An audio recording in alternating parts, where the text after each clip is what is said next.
The PS4 and Xbox One are here, but why exactly would you want to buy one? Let's take a look.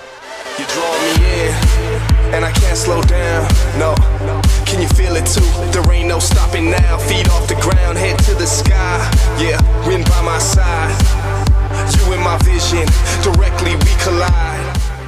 At number 5, we have TV integration with the Xbox One. Alright, so this probably sounds a little boring. I mean, who buys a game console just so they can watch TV? However, there's just a little bit more to it than that. If you take a look at the back of the Xbox One, you'll find an HDMI in port, which you're supposed to use with your cable or satellite box. And it works just fine. You can play games and watch TV at the same time, or use Kinect to change the channel with your voice. But since it's just a normal HDMI port, there's nothing stopping you from plugging in another game console. Want to play some GTA 5? Hook up your 360 and bam, you've got your game running inside the Xbox One. This does add a little lag, so you probably won't want to play all games like this, but it's a really cool little feature. You can even play a 360 and Xbox One game at the same time. Well, if you're totally crazy anyway. And while you're at it, why not play some Wii? While I'm waiting for the new Super Smash Bros., I guess I can buy my time by playing some Brawl on the Xbox One. Of course, you can plug your cable box into the Xbox One too. I mean, you know, if that's what you're into. Coming in at number 4 is streaming and recording your games.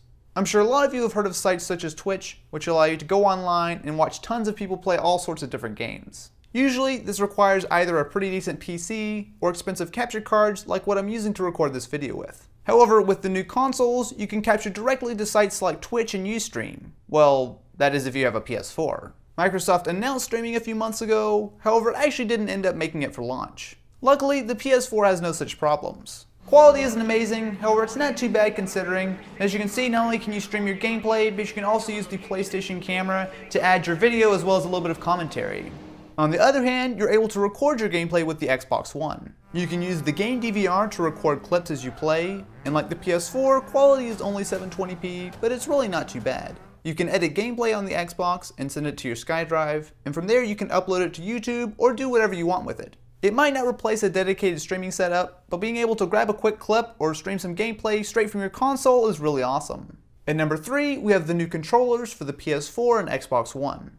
The DualShock 3 was a good controller, and the 360 gamepad was excellent, but these new consoles step it up a notch. On the PlayStation side, we're looking at a much better experience than before. The shape has been redesigned to fit better in the hand, and it's also got tweaked buttons and sticks. There's now a concave shape which fits your thumbs nicely, and the triggers are actually not terrible anymore. In comparison, the Xbox One controller isn't a huge leap, but it really doesn't have to be. It's seen some tweaks to the shape and design, and both the sticks and triggers feel better than on the 360. There's more to these controllers than a few minor improvements, however. The DualShock 4 comes packed with some serious tech. There's a touchpad like you'd find on a laptop in the center, along with a built-in speaker like the Wii U. There's also an LED on the back, which the PlayStation camera can pick up to track you in-game. The Xbox One controller might not be quite so advanced, however it does have one awesome feature, impulse triggers. While having rumble motors is nothing new, the One also puts a pair of vibrators inside the triggers.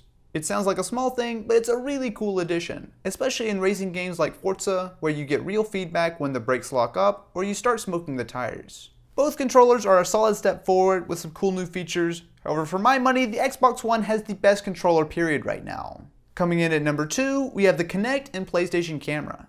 Last generation, we had the first Kinect and the PlayStation Move, and both were okay, but this time around, you actually might want to use them. Side by side, the Kinect is absolutely massive. However, don't let looks fool you. It's a lot more useful, and it's also included with every Xbox One. With the PlayStation camera, you're also able to play a few augmented reality games, such as the Playroom, which is included with every PS4. And it's, kind of fun, if you're into that. It's kind of overrated though. I mean, I don't really like it that much. You can also control the PlayStation 4 with your voice. PlayStation. Take screenshot. Resogun. Start. On the other hand, the Kinect is a little more full-featured. Xbox on. While it might be a little creepy, Kinect is actually always on and always listening. So all you need to do is walk into a room, say Xbox on, and it will automatically turn on both your TV as well as the Xbox. You can use voice control for a lot more than that though. Xbox, go to Call of Duty Ghosts. Xbox, Snap TV. Xbox, go home. You're also able to use your hands to navigate through the Xbox operating system. It's not really any faster than using the controller or voice, but it's a cool feature. Kinect can also log you in with the camera automatically, along with telling multiple people apart without having to sync individual controllers. All in all, while the PlayStation camera is nice, the Kinect is really what gives you that wow kind of next-gen feel. Coming in at number 1 is the sheer power of the new consoles. As great as the Xbox 360 and PS3 are, after 7 years they're really starting to show their age. Take a look at the PS4 and Xbox One, and you'll see that they solidly move the needle forward. Inside, you'll find each has an 8-core AMD processor and GCN-based graphics. They might not be able to match up with a $2,000 computer, but these new consoles have a lot in common with gaming PCs. The graphics inside both consoles are basically the same thing as you'll find in an AMD graphics card. The PS4 actually takes this a step forward with a full 8GB of super fast GDDR5 memory, which is more than what you'll find in even $1,000 graphics cards. Having a full 8 cores to play with also allows you to do multiple things at once. For example, play a game as well as take a Skype call. All of this tech jargon equals some awesome graphics. Rise Son of Rome on the Xbox One really shows how much more power we've got now compared to the last gen, and Killzone Shadowfall is a PS4 exclusive that's got tons of great lighting effects and depth of field. We've got Forza Motorsport 5 for the Xbox One, which is a solid racing game that runs at full 1080p, and finally there's Battlefield 4 for both consoles that nicely wraps up solid graphics and great gameplay. All of this together makes me really excited to be a gamer right now. There is so much awesome stuff. However, what do you guys think? What is your favorite feature of the Xbox One and PS4? Definitely be sure to let me know in the comments below.